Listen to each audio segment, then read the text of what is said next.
Hello students, welcome to परम M class. आज हम 12th फिजिक्स अल्टरनेटिंग करंट का नेक्स्ट टॉपिक करेंगे जिसका नाम है क्यू फैक्टर या फिर इसको हम बोलते हैं क्वालिटी फैक्टर और शार्पनेस ऑफ रेजोनेंस।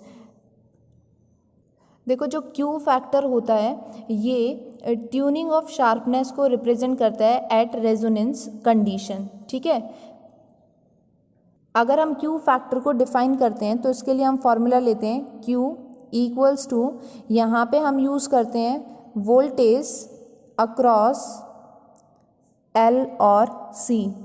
एल किसको रिप्रेजेंट कर रहा है? इंडक्टेंस, और सी रिप्रेजेंट कर रहा है कैपेसिटेंस। और यहाँ पे हम यूज़ करते हैं अप्लाइड वोल्टेज। अप्लाइड वोल्टेज जो है वो किसके अक्रॉस होती है, किसके इक्वल होती है? रेजिस्टेंस के। तो क्यू फैक्टर और क्वालिटी फैक्टर जो है उसको हम इस तरीके से डिफाइन करेंगे, it is a ratio of voltage develop across inductance और capacitance and applied voltage, that is Q factor और क्वालिटी फैक्टर। अब इसको हम समझते हैं। देखो, क्यू फैक्टर के अंदर फर्स्ट हम यहाँ पे यूज़ कर रहे हैं अक्रॉस द इंडक्टेंस। इंडक्टेंस के अक्रॉस हम वोल्टेज को किस फॉर्म में लिखा जाता है? V equals to I R की फॉर्म में। तो यहाँ पे इसको हम लिखेंगे आई आर, जो इंडक्टेंस के केस में क्या होगा? एक्स एल अपॉन, यहाँ पे हम क्या यूज़ करेंगे? I R. आई से आई कैंसिल हो गया। एक्स एल किसके इक्वल होता है? Omega L upon R. ये हमारे पास फर्स्ट कंडीशन आ गई। रेजोनेंस में हम रिप्रेजेंट कर रहे हैं तो यहाँ पे हम आर से डिनोट कर लेंगे। सेकेंड हम यहाँ पे लेंगे कैपेसिटेंस के अक्रॉस। जब हम कैपेसिटेंस के अक्रॉस ले रहे हैं सेम आई, यहाँ पे आएगा एक्स सी की जगह हम क्या यूज़ करते हैं? 1 ओमेगा सी। यहाँ पे आर से डिनोट कर लिया और आई अपॉन आर। तो आई से आई कैंसिल हो जाएगा। यहाँ हमारे पास क्या बचेगा? 1 अपॉन आर ओमेगा सी। ये हमारे पास सेकेंड कंडीशन आ गई। अब हमें पता है जो रेजोनेंस फ्रीक्वेंसी होती है ओमेगा आर, उसको हम किस तरीके से लिखते हैं? 1/√LC की फॉर्म में लिखते हैं। देखो, ये जो ओमेगा आर है इसको हम यूज़ करेंगे पहले फर्स्ट इक्वेशन में और फिर यूज़ करेंगे सेकेंड इक्वेशन में। पहले हम यहाँ लिख लेते हैं from equation first Q equals to omega R की जगह हम ये वैल्यू रख रहे हैं 1/√LC, और यहाँ हमारे पास क्या है? L upon R. Next step में देखो, L को हम ऐसे लिख सकते हैं √L इंटू √L, और यहाँ पे LC को हम ऐसे लिख सकते हैं √L इंटू √LC। यहाँ आ जाएगा R। L से L कैंसिल हो गया। LC के ऊपर रूट है तो इसको हमने इस तरीके से लिख लिया 1/R, और यहाँ पे आ गया √L अपॉन C। तो ये हमारे पास क्वालिटी फैक्टर आ गया इन केस ऑफ इंडक्टेंस। अब हम देखेंगे कैपेसिटेंस के केस में सेकंड इक्वेशन का यूज़ करना है।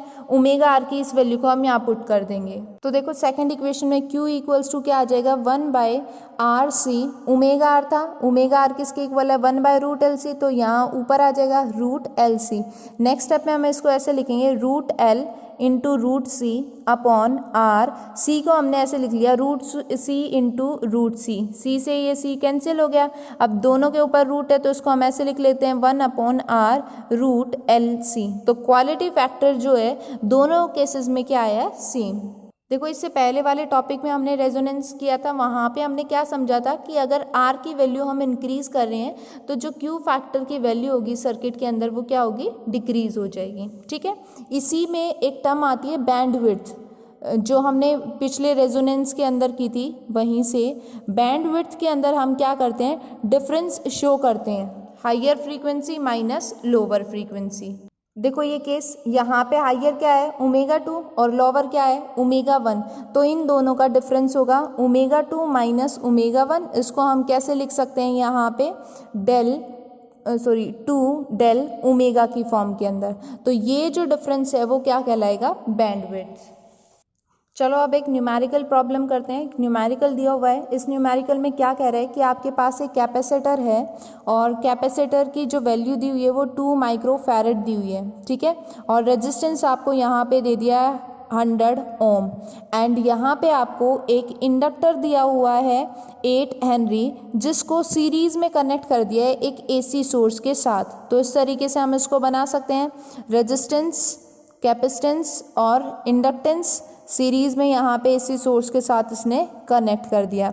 इसकी वैल्यू 2 माइक्रोफैरड, यहाँ पे आ जाए 100 रेजिस्टेंस है, ये रेजिस्टेंस 100, कैपेसिटेंस 2 माइक्रोफैरड और इंडक्टेंस क्या आ जाएगा? 8 हेनरी। ठीक है, आगे देखो क्वेश्चन में क्या कहता है, what should be the frequency of source for which current is drawn in the circuit is maximum. तो ये पूछ रहा है कि किस फ्रीक्वेंसी के ऊपर करंट जो है वो मैक्सिमम होगा। यहाँ पे आई नोट मैक्सिमम करंट की वैल्यू हमें बतानी है। ये कह रहा है कि if peak value of EMF of source is 200, अगर पीक वैल्यू 200 वोल्टेज दी हुई है तो find the maximum current. Maximum current की वैल्यू हमें निकालनी है। आगे कह रहा है कि यहाँ पे आपको इंडक्टिव रिएक्टेंस निकालना है। नेक्स्ट आपको कह रहा है कि आपको कैपेसिटिव रिएक्टेंस निकालना है। उसके बाद ये कह रहा है कि आपको टोटल इम्पीडेंस निकालना है यहाँ पे कि सर्किट में टोटल इम्पीडेंस कितना होगा। तो देखो करते हैं इस क्वेश्चन को। पहले तो हम इसको चेंज कर लेंगे, माइक्रो में दिया हुआ तो कितना आ जाएगा 2 × 10⁻⁻⁶। फ्रीक्वेंसी के लिए हम यूज़ करेंगे फॉर्मूला 1/2π√LC। ये फार्मूला यूज़ किया जाएगा। देखो यहाँ पे 1 2 as it is, pi constant है 3.14 आ जाएगा। एल की वैल्यू हमें कितनी दी हुई है 8 और सी की वैल्यू कितनी है 2 × 10⁻⁻6 और इसका आ जाएगा यहाँ पे रूट। इसको हम सॉल्व कर लेते हैं पहले। तो यहाँ आ गया 1/, देखो पहले इसको सॉल्व करते हैं। 8 2 16, 16 किसका रूट होता है 4 का, तो 4 को 2 से मल्टीप्लाई कराएंगे, यहाँ पे हमारे पास क्या आ जाएगा 8। नेक्स्ट स्टेप में देखो इसको हमने रखा है एज इट इज़। इसको खोल लेते हैं 10⁻⁻3। इसको हम ऐसे लिख सकते हैं -3 और यहाँ गया 2 और इसका आ गया रूट। 3 2 6 वही बनेगा। रूट से स्क्वायर रूट जो है, स्क्वायर से रूट कैंसिल हो गया तो 10⁻³ बचा, माइनस का ऊपर जाएगा तो ये क्या हो जाएगा प्लस का। तो यहाँ पे हमने इसको लिख लिया 1000 डिवाइडेड बाय 8 × 3.14। इसको सॉल्व करो, इससे सॉल्व करते हैं तो क्या आता है। यहाँ पे जब हम इसे सॉल्व करेंगे तो वैल्यू आपकी आ जाएगी 39.8 हर्ट्ज़। तो ये हमारे पास क्या आ गई फ्रीक्वेंसी। एक पार्ट हमने निकाल दिया यहाँ पे। सेकंड पार्ट में हम निकालेंगे पीक वैल्यू ऑफ करंट। तो करंट निकालने के लिए फॉर्मूला क्या यूज़ किया जाता है E0/R। E0 की वैल्यू कितनी है 200 और R की वैल्यू कितनी है 100। सिंपल है।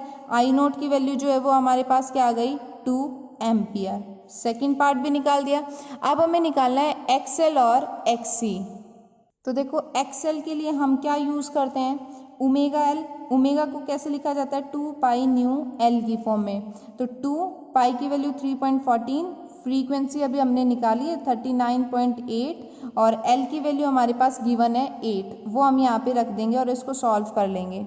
तो देखो इसको सॉल्व करते हैं। 8 2 16 और इसको हमने रखा यूं का यूं और इसको जब आप मल्टीप्लाई करते हो तीनों को और सॉल्व करते हो तो आपके पास जो वैल्यू है वो आएगी 2000 ओम। तो देखो इसकी वैल्यू निकाली हमने, फ्रीक्वेंसी निकल गई, XL की वैल्यू आ गई। XC की वैल्यू के लिए हम क्या करेंगे, अगर पर्टिकुलर पीक फ्रीक्वेंसी पे देख रहे हैं तो XL और XC जो है वो क्या होंगे इक्वल होंगे। तो XL XC के इक्वल आ जाएगा, तो XC की वैल्यू भी जो है वो सेम रहेगी। इम्पीडेंस हमें निकालना है। इम्पीडेंस के लिए हम क्या फॉर्मूला यूज़ करते हैं R² + XL - XC का होल स्क्वायर। अभी हमने क्या दिखाया कि ये दोनों वैल्यू इक्वल है, इक्वल होंगी। तो यहाँ पे मान लो 2000 आई है तो 2000 ये 0 हो जाएगी। तो यहाँ हमारे पास Z किसके इक्वल बचेगा R के इक्वल, और R की वैल्यू हमारे पास क्या है 100 ओम। तो इम्पीडेंस जो है वो कितना आ जाएगा 100 ओम। आई होप ये टॉपिक आपको क्लियर हुआ होगा। अगर आपको कोई भी डाउट है तो आप कमेंट बॉक्स में लिख सकते हैं। Thank you for watching my video. ये वाला जो टॉपिक है वो रेजोनेंस के साथ में ही पूछ लिया जाता है कई बार, तो उसको अच्छे से कर लेना।